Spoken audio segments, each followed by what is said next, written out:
एक मेल अशी आहे आणि त्याच्यामध्ये विशेष अशी सूचना केली आहे की माझं नाव सांगू नये. असं काही नसतं एवढं जगात गुपित, पण तुमची इच्छा आहे, मी नाव तर काही घेत नाही. आणि आपलं एक सरसकट पाटील नाव आहे ते घेतो. काय पाटील बरं आहे का? तेव्हा मला माझ्या भावाबद्दल विचारायचं आहे की त्या म्हणतात माझा भाऊ 30 वय वर्ष 30, जन्मतः प्रीमॅच्युअर व थोडा अशक्त होता. आमचं एकत्र कुटुंब असूनही फारसा कोणाशी मिसळत वा देखत नसे. अभ्यासात मंद होता. खूप वर्षांनी त्याने ग्रॅज्युएशन पूर्ण केले. त्याला आमच्या एका नातलगाने नोकरी दिली. त्याचा स्वभाव अधिकच प्रक्षोभक झाला. घाणेरडे बोलतो, मारतो, अपरात्री रात्री त्रास देतो, लग्नाचा विषय काढला तर चिडतो.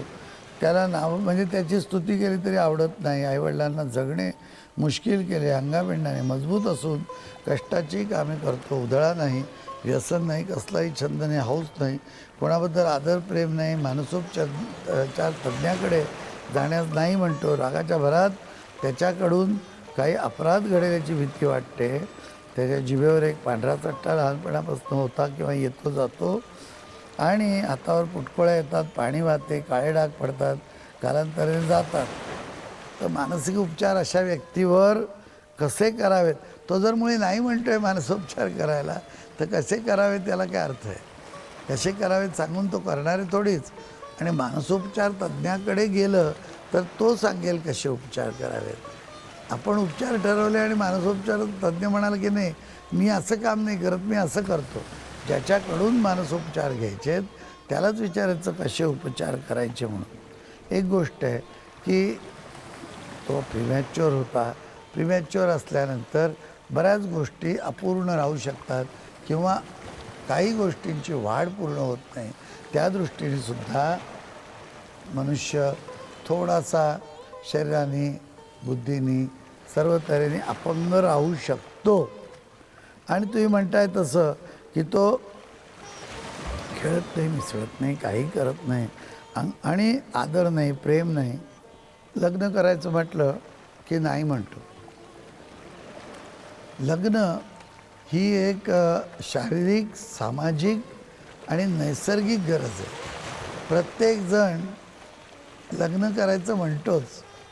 म्हणजे शेवटी काय की लग्न हा एक सामाजिक विधी आहे, हा एक धार्मिक विधी आहे, हा एक सरकारी विधी आहे. कारण नंतर जबाबदारी कोण कशी घेणार याचं सरकारला आश्वासन हवं असतं.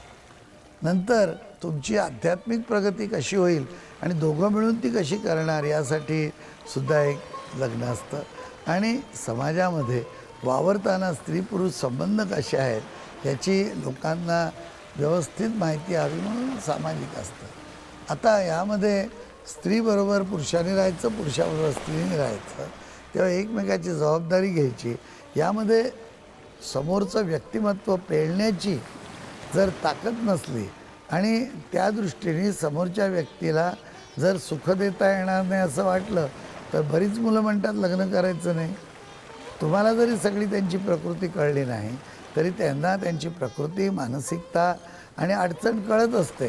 म्हणजे ते म्हणतात मला नाही लग्न करायचं. अशा वेळेला जबरदस्तीने लग्न केलं तर गुन्हा येतो. कारण जी मुलगी लग्न होऊन येईल तिला विचारीला आपण कुठेतरी भलत्याच काय म्हणू अंध कुवा म्हणतात तसा अंधा कुवा त्यात ढकलण्यासारखं आहे की नवरा प्रेमही करणार नाही, विश्वास ठेवणार नाही, सुख देणार नाही, तिला कुठला आश्वस्त नाही, आधार नाही आणि पुढे मग मुलं बाळ होणार नाही. तर सर्वच दृष्टीने ती स्त्री अपूर्ण जर राहिली तर हा गुन्हा नाही का? असं करूच नाही. जो पुरुष स्वतःहून म्हणतोय की मला लग्न आता करायचं आहे, मुली पहा, किंवा सध्या त्याचं वागणं आणि इकडे तिकडे सारखा आपला मुलींच्या मागे घोटाळत असतो, आईवडिलांनी लक्ष ठेवून म्हणायचं लग्न करून घे बाबा तू आता. म्हणजे एकूणच वयात मुलगा आला तर त्याला लग्न, वयात मुलगी आली तिचं लग्न. त्यांनाच वाटत असतं आकर्षण नैसर्गिक आहे आणि त्याप्रमाणे लग्न व्हावं. तेव्हा हा नाही म्हणत असला तर तुम्ही मुळीच लग्न कर म्हणून. बरं, दुसरं तुम्ही अशा तऱ्हेने तो नॉर्मल झाला तर त्याचं लग्न लावून द्याल आणि त्याला प्रॉब्लेम होईल म्हणून तो ॲबनॉर्मल असल्यासारखा मुद्दामसुद्धा वागेल.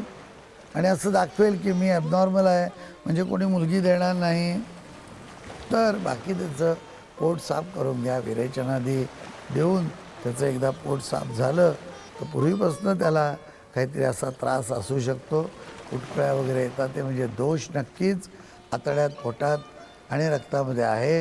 रक्तशुद्धीसाठी व्यवस्था करावी, औषधं घ्यावी आणि त्याला मानसोपचार तज्ज्ञाला व्यवस्थित दाखवून सल्ला घेऊन इलाज करा.